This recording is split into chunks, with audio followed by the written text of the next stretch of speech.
How will the LA Kings handle the Viktor Arvidsson injury? And the Kings host the Predators in a big 4-point game tonight. That and more on this edition of Locked On LA Kings.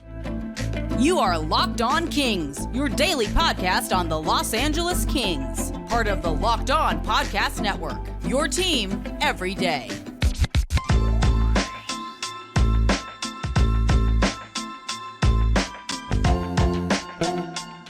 Hey, Kings fans, welcome to Locked On LA Kings, part of the Locked On Podcast Network, your team every day. Thanks for making Locked On LA Kings your first listen every day. We are free and available wherever you get your podcasts. We'd love you to leave us a positive comment on Apple Podcasts if you're a fan of the show. And we're on YouTube. Please like and subscribe if you're enjoying this content. I'm Eddie Garcia, your host of Locked On LA Kings. I've worked in sports media for the past 30 years, 20 plus years at the Fox Sports Radio Network, also co-host of the Puck Podcast, a weekly NHL review show that's been putting out content for the last 17 years, and a passionate LA Kings fan for over 30 years. The Kings are back in action tonight, looking to keep things going in a positive direction as they host a team that is looking to chase them down in the wild card race in the Western Conference, the Nashville Predators. We'll have a preview of that game coming up, but we start with the latest on Kings forward Viktor Arvidsson, who's been placed on injured reserve. If you missed it, and it would be easy to do because he was literally hurt in the opening seconds of his first home shift of the season on Tuesday. But against the Blue Jackets, Arvidsson was skating into the Blue Jackets zone, and then he just kind of stopped skating. My friend Doug, the Ducks fan, had a good line about it. He said it was like when you're playing a hockey video game and your controller gets unplugged or it runs out of juice and the player just kind of freezes and skates forward on his own. Arvidsson clearly felt something, a twinge, a tweak. He just kind of went frozen and seemed like he didn't want to move. And he kept gliding around the boards behind the net, and then he wasn't really skating. And then the puck kind of came around the boards and it kind of went through him, and he never really made a move for the puck. And you're like, what is he doing? And that's when you knew something was wrong. And Jim Fox, our guest on Wednesday's show, if you missed that, please go back and check it out. He noticed it right away on the broadcast that he just looked like something was wrong. Now, there was no collision. He didn't trip and fall. The puck didn't hit him. He was skating, and then something happened, and then he just kind of froze. He went to the bench, and he sat there silent for a few seconds. He didn't seem to be angry or upset. He just was kind of blankly looking ahead. Maybe he was thinking, I can't believe this is happening. Kings trainer Chris Kingsley came over, talked to him, and then a few seconds later, Arvidsson stood up, walked into the locker room, and did not return. He didn't show any signs of an injury when he was walking, and I heard even some reports that after the game, they saw him and he was moving normally. So we're all hoping that it's just a minor thing, maybe just day to day. The Kings weren't saying anything, though, afterwards, which seemed concerning to me. Not that they ever really tell the truth on these kinds of things, which is sometimes maddening. As a matter of fact, the Kings have pretty much lied about Arvidsson specifically in the past, but when they don't say anything, I mean, usually if it is minor, usually they'll say, oh, it's a day-to-day thing, he'll be fine. Of course, 2 years ago, when the Kings were going into the playoffs and Arvidsson was hurt, they said it was a day-to-day thing. And so as Kings fans, we had our fingers and toes crossed. Maybe he'd return for game 2 against the Oilers, maybe game 3, maybe game 4. Well, he never played. And then we found out he was going to have the first of 2 back surgeries in the offseason. So it was never a day-to-day thing. So you can keep that in mind for what it's worth as well. Now, last night, former NHL goaltender Kevin Weeks, now a hockey analyst for ESPN, the NHL Network, and TSN, tweeted out about Viktor Arvidsson, quote, I'm told, barring anything unforeseen, as of now, it looks like a week-to-week time frame, re the injury to Kings forward Viktor Arvidsson. Now, Kevin Weeks is someone who is plugged in across the NHL, and clearly he has his sources and his friends within a bunch of organizations. And most of the time when he tweets something out, it usually is accurate. And then earlier today, we found out the Kings did, in fact, put Viktor Arvidsson on injured reserve. That means he is out a minimum of a week. Now, he could eventually be placed on long-term injured reserve as well, as we saw with Blake Lizotte. More on him coming up in a moment.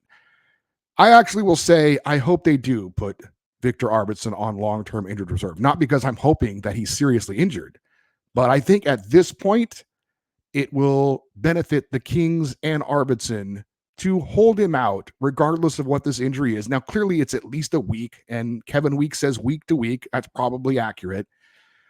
And again, we're hoping that he can return at some point. And if that's the case, go ahead and shut him down for the rest of the season.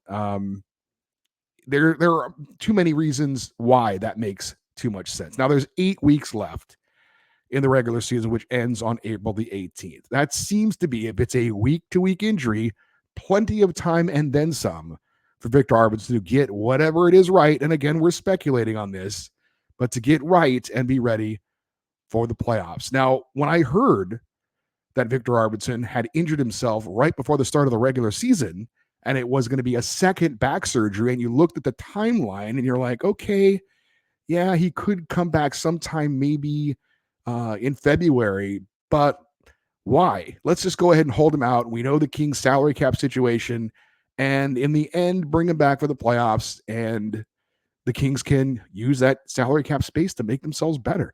Now, things changed when it came to the Kings as the season went along, and it looked like Viktor Arvidsson was ready to return, and the Kings needed him. The Kings were in a tailspin. They needed a spark. They needed his talent, and if he was able to play, it only made sense to bring him back.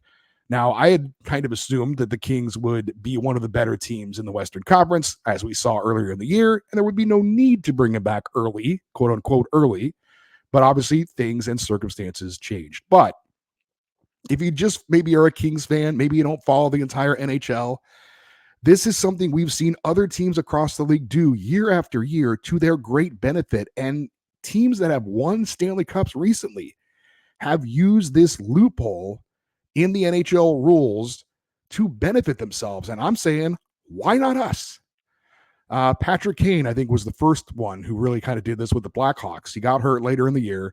They kept him out to the playoffs, comes back for the playoffs. Suddenly he's fine. And the salary cap doesn't apply. And he's back in the lineup and helping the Blackhawks win a Stanley Cup. Nikita Kucherov in Tampa Bay, they did the exact same thing. He got hurt later in the year. They kept him out until the playoffs. Salary cap doesn't count. You can bring him back. He helps them win a Stanley Cup. Last season, it happened with the Vegas Golden Knights. Their captain, Mark Stone, got hurt later in the year. Oh, by the way, he's hurt again. And they hold him out to the playoffs. He comes back. He helps them win a Stanley Cup. The Golden Knights seem to be doing this again. Jack Eichel was just placed on long-term injured reserve, one of their top players. And so now this helps them at the trade deadline to add something when they're a team up against the cap like the LA Kings. So teams are using this to their advantage, and I'm saying, why not the Kings?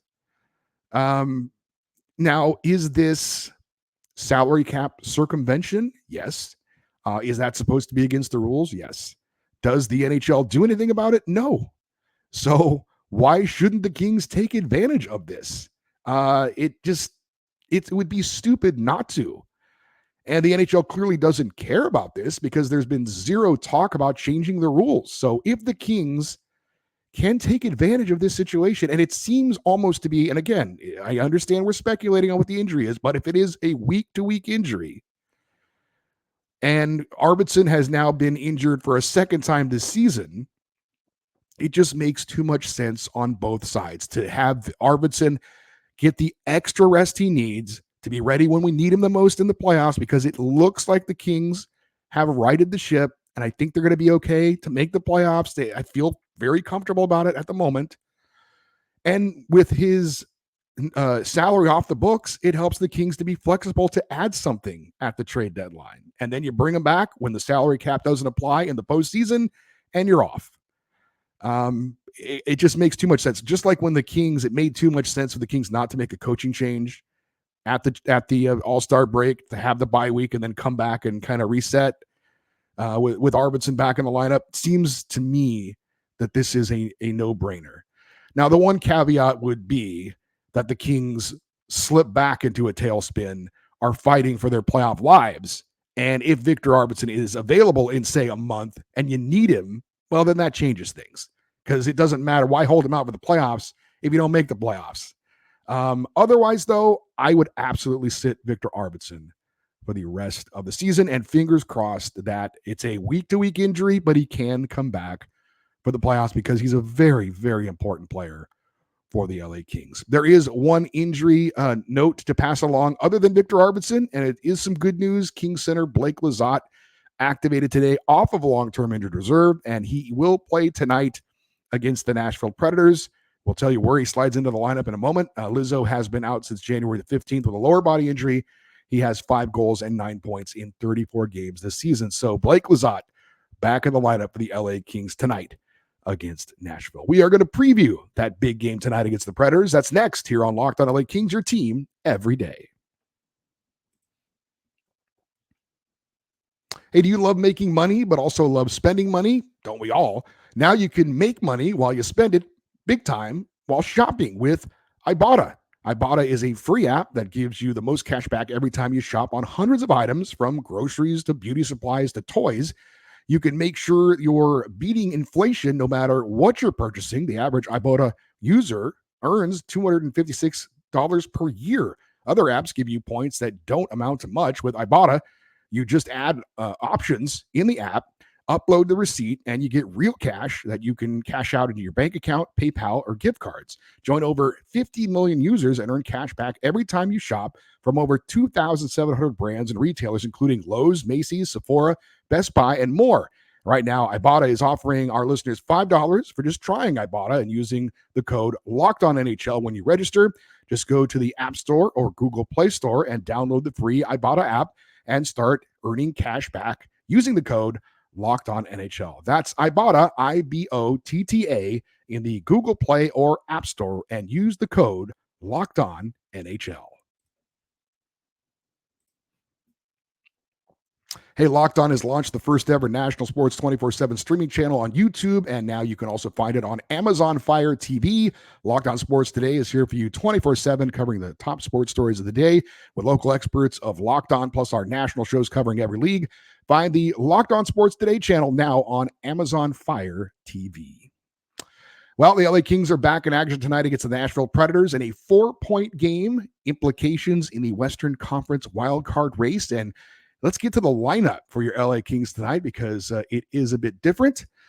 So obviously, Viktor Arvidsson is out of the lineup and Blake Lizotte is in.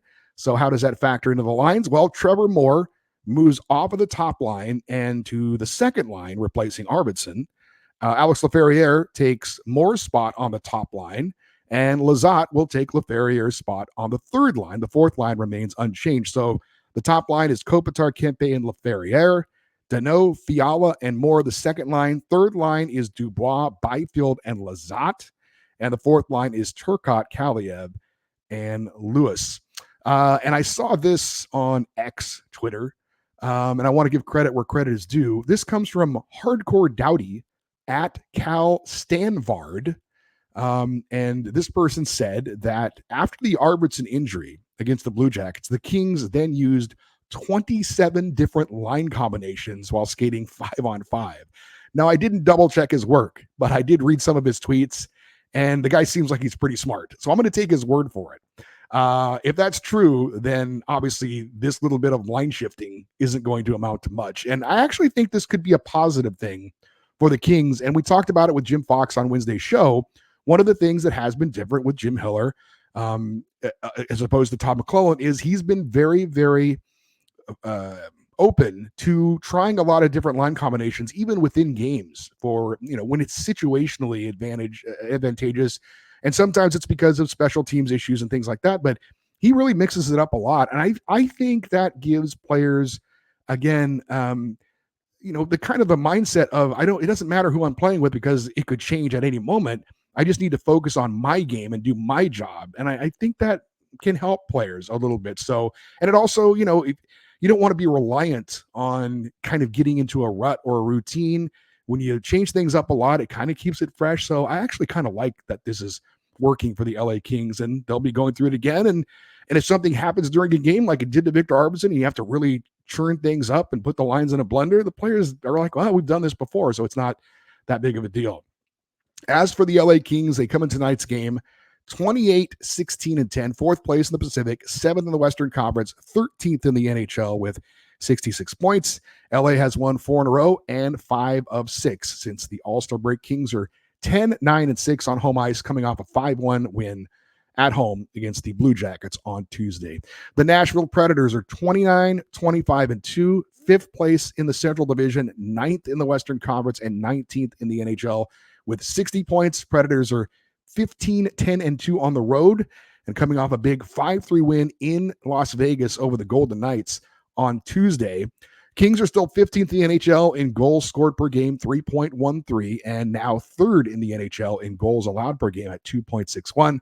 Predators are 19th in the league in goals scored per game, 3.04, 20th in the league in goals allowed per game at 3.25. Kings are still 15th in the league on the power play, 22.1%, but still number one on the penalty kill at 86.7%. Nashville's 20th in the NHL on the power play, 19%, 27th on the penalty kill, 75.4%. Individually, the Kings are led in points by Adrian Kempe, 48 points, 19 goals, and 29 assists. Trevor Moore still leads the team in goals with 21, but only one goal in his last 14 games. We keep waiting for Trevor to get it going. And I thought he was a shoo-in for a 30-goal season earlier in the year. I thought he might even get to 40.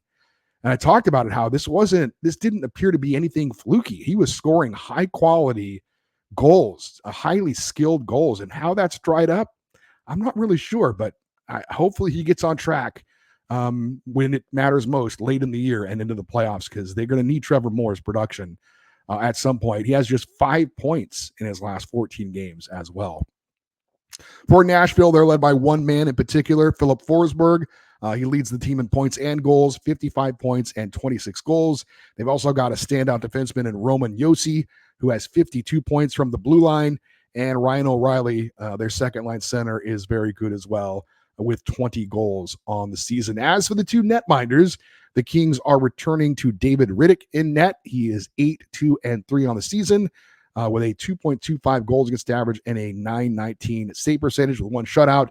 He did not start in the last two games, which the Kings won, but his last game was Saturday in Boston. He did get the win, although he did allow 4 goals on 32 shots. As for the Predators, they will counter with UC Saros, a man who has had his name mentioned a bit in rumors about possibly coming to the LA Kings. He is 21, 21, and 2 on the year, 3.02 goals against average and a .902 save percentage. If you want to get a little bit of a scouting report, I guess, on UC Saros, if in fact those rumors have any weight to them at all about him maybe coming to the Kings, you might want to have a little special interest in how he plays tonight. And if Nashville, falls out of playoff contention by the March 8th trade deadline, he could be a guy that's on the move. Now, this is the last of 3 meetings between these two teams this season. The Kings lost at home to the Predators 2-1 on January 18th. Then LA bounced back for a 4-2 win in Nashville on January 31st.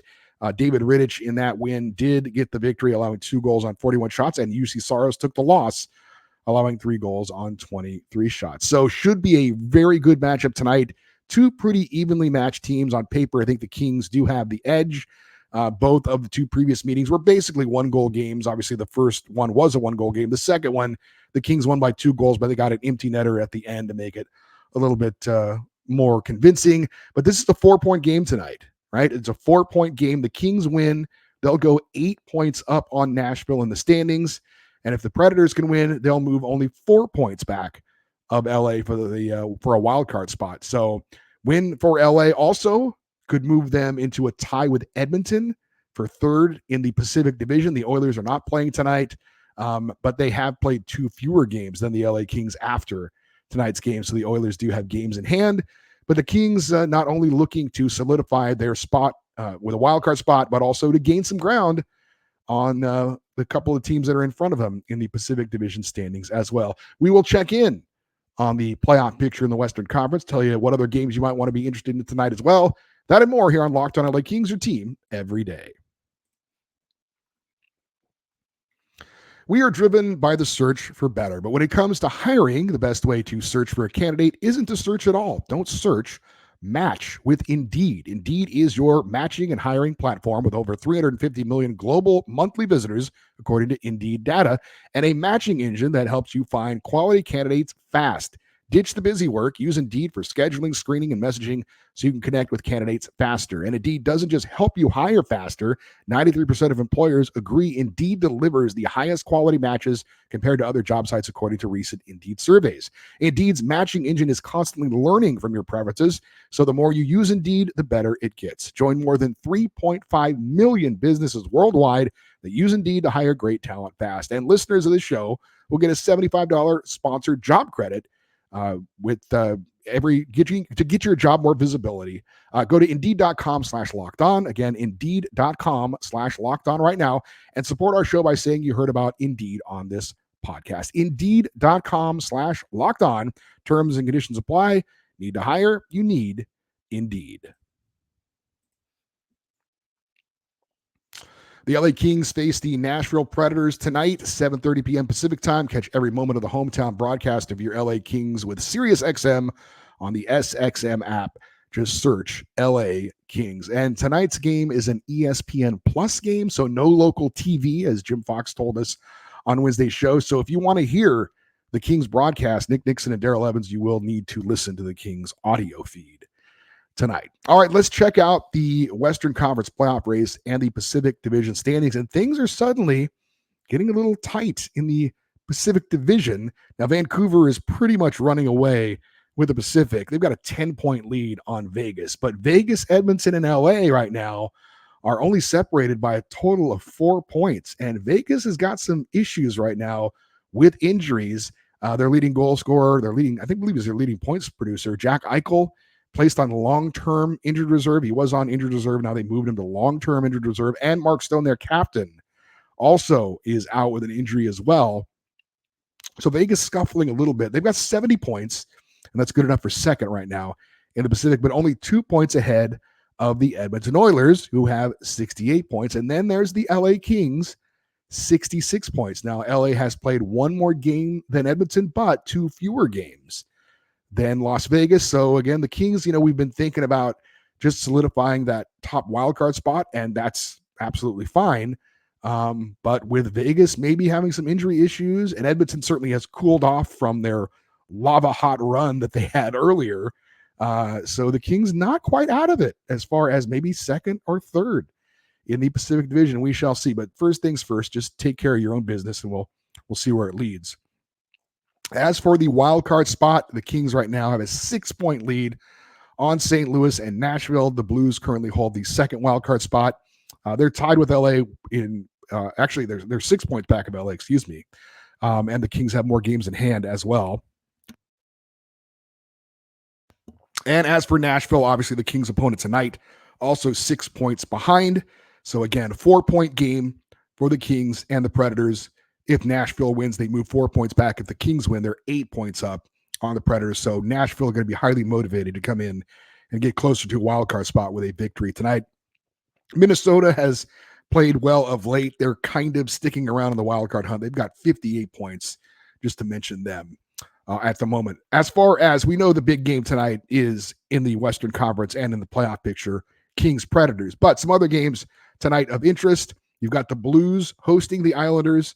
They're looking to gain ground on the Kings for the number one wildcard spot. And then the Golden Knights are hosting the Maple Leafs, and they're trying to obviously hold off the Oilers and possibly the Kings for that second spot in the Pacific Division.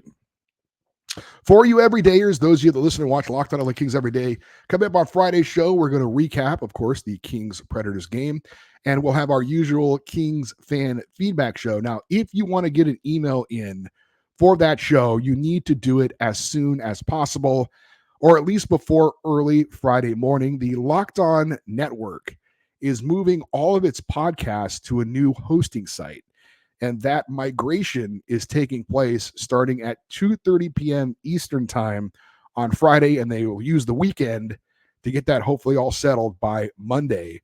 So we've been told we need to have our shows posted before 2:30 p.m. Eastern time on Friday. So again, if you haven't sent an email in already and you want to for Friday's show, you need to get that email into me before, say, 6 a.m.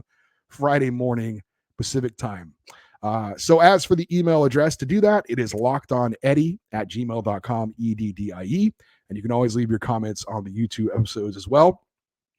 We'd love for you to stay interactive with the show by following us on X and Twitter and Instagram. We are at Locked On LA Kings, and it's a good thing the show is coming to a close because I am losing my voice. I have been dealing with some sort of flu issue all week. I hope it hasn't been noticeable, but it is noticeable today for me. And talking, obviously, it like irritates my throat. So it's a good thing the show is coming to an end. Thank you for listening. I'm Eddie Garcia. Thank you for listening and watching this episode of Locked On LA Kings, part of the Locked On Podcast Network, your team every day. Have a great rest of your day. We'll talk to you on Friday. And as always, go Kings, go.